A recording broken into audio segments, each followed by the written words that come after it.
Assalamualaikum warahmatullahi wabarakatuh. Sebelumnya, perkenalkan nama saya Nur Sabila dari Universitas Garut, program studi pendidikan fisika dengan NIM 24067123005. Di sini saya akan memenuhi tugas proyek UAS Statistika Pendidikan yang diampu oleh Bapak Asep Irfan Irfani MPD.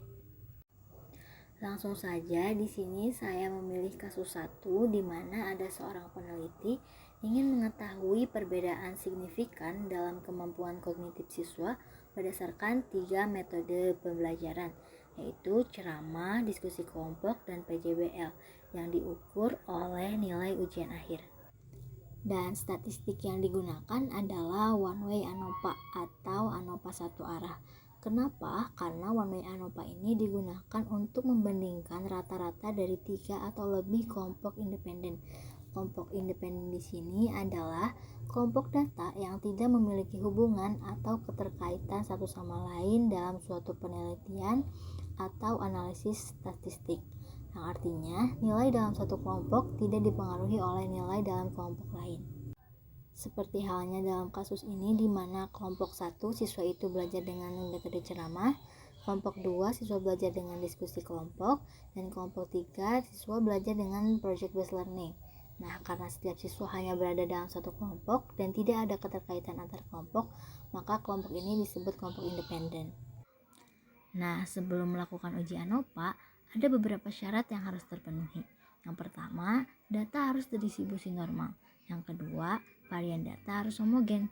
Di sini saya akan melakukan uji normalitas terlebih dahulu, di mana hipotesis dari uji normalitas H0 sampel berasal dari data yang terdistribusi normal, dan H alternatifnya sampel tidak berasal dari data yang terdistribusi normal.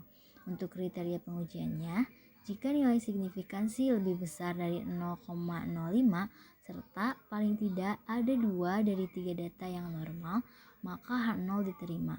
Dan jika signifikansinya kurang dari 0,05, maka data tidak terdistribusi normal dan H0-nya ditolak. Langsung saja di sini saya akan input data dengan program SPSS. Nah, sebelum itu sebaiknya kita mengisi pada page variable view di mana namanya itu yang pertama nilai dan yang kedua metode. Kedua desimal kita buat 0. Dan agar datanya lebih jelas, di sini saya memberi label nilai ujian akhir dan yang kedua metode pembelajaran atau metode saja.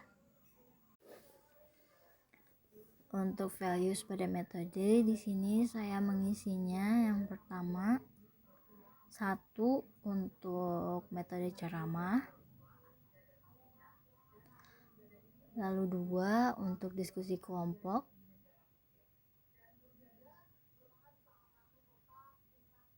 dan yang ketiga itu buat PJBL. Setelah itu oke. Untuk measure-nya pada nilai itu scale dan metode nominal. Setelah itu data view. Di sini sudah terlihat ada nilai dan metode. Nah, sebelum itu di sini saya sudah membuatkan di Excel agar lebih mudah. Kita masukkan dengan cara copy paste metode ceramah terlebih dahulu. Kita salin ke nilai dan metodenya. Metode 1 untuk ceramah, lalu kita salin lagi untuk metode kedua yaitu diskusi kelompok.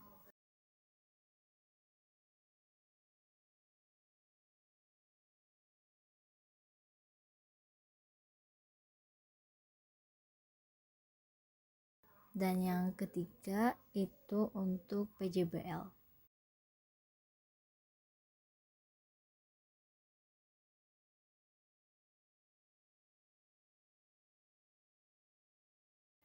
Nah, pada variable view sudah terisi. Selanjutnya kita akan melakukan analisis data, uji normalitas, masuk ke analyze, lalu deskripsi statistik, lalu explore, lalu nilai ujian masuk ke dependent list, dan metodenya masuk ke factor list.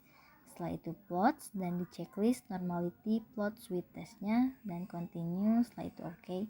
hingga mendapatkan hasil uji normalitasnya.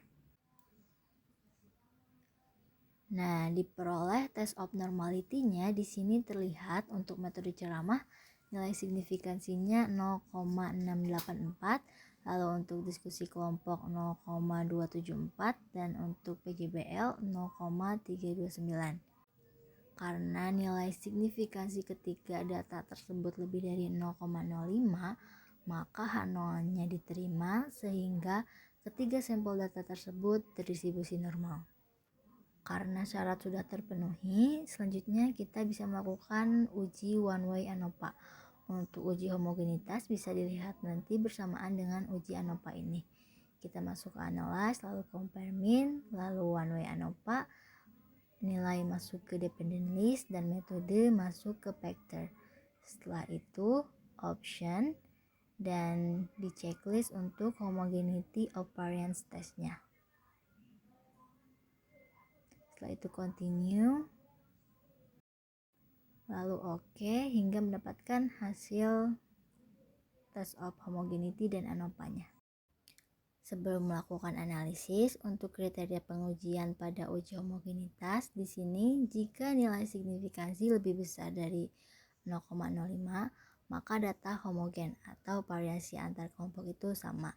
Dan jika nilai signifikansinya kurang dari 0,05, maka data tidak homogen atau variasi antar kelompok berbeda.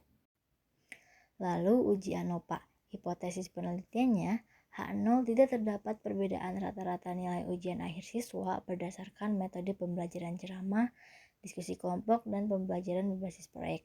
H alternatifnya, terdapat perbedaan rata-rata nilai ujian akhir siswa berdasarkan metode pembelajaran ceramah, diskusi kelompok, dan pembelajaran berbasis proyek. Untuk kriteria pengujiannya, jika nilai signifikansi lebih besar dari 0,05, maka tidak terdapat perbedaan rata-rata. Otomatis H0-nya diterima. Lalu, jika nilai signifikansi kurang dari 0,05, serta setidaknya ada 2 dari 3 metode pembelajaran yang memiliki perbedaan, maka H0-nya itu ditolak. Diperoleh test of homogeneity of variance. Di sini signifikansi untuk based on mean-nya 0,842. Karena lebih besar daripada 0,05, maka data tersebut homogen atau varian antar kelompok itu sama. Lalu diperoleh hasil ANOVA. Di sini terlihat signifikansinya kurang dari 0,001. Karena lebih kecil daripada 0,05, maka H0-nya ini ditolak, sehingga dapat disimpulkan terdapat perbedaan signifikan rata-rata nilai ujian akhir siswa berdasarkan metode pembelajaran ceramah, diskusi kelompok, dan pembelajaran berbasis proyek. Selanjutnya, untuk mengetahui apakah ada perbedaan secara signifikan tiap kelompok, kita bisa menggunakan post-hoc test atau uji lanjut. Langsung saja ke analyze, lalu compare mean, lalu one way ANOVA, post-hoc test, dan ada beberapa pilihan uji lanjut. Di sini saya menggunakan Boveranik. Setelah itu continue. Lalu oke, sampai diperoleh hasil dari post-hoc test Boveranik ini. Untuk kriteria pengujiannya, jika nilai signifikansi kurang dari 0,05, maka setiap pasangan metode pembelajaran memiliki perbedaan yang signifikan dalam mempengaruhi nilai ujian siswa. Dan jika nilai signifikansinya lebih besar dari 0,05, maka setiap pasangan metode pembelajaran tidak memiliki perbedaan yang signifikan dalam mempengaruhi nilai ujian siswa. Diperoleh multiple comparison dari post-hoc test Boveranik ini, terlihat setiap pasangan model pembelajaran itu memiliki nilai signifikansi kurang dari 0,001. Karena lebih kecil dari 0,05, maka dapat disimpulkan bahwa setiap pasangan metode pembelajaran ini memiliki perbedaan yang signifikan dalam mempengaruhi nilai ujian siswa. Untuk kesimpulan secara keseluruhan, berdasarkan hasil uji ANOVA diperoleh nilai signifikansi kurang dari 0,001.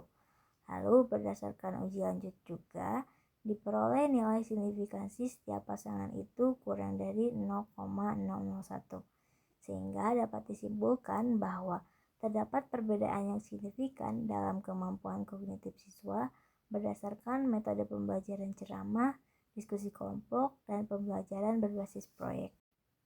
Demikian apa yang dapat saya sampaikan. Mohon maaf apabila terdapat kesalahan dalam penyampaian. Terima kasih atas perhatiannya. Wassalamualaikum warahmatullahi wabarakatuh.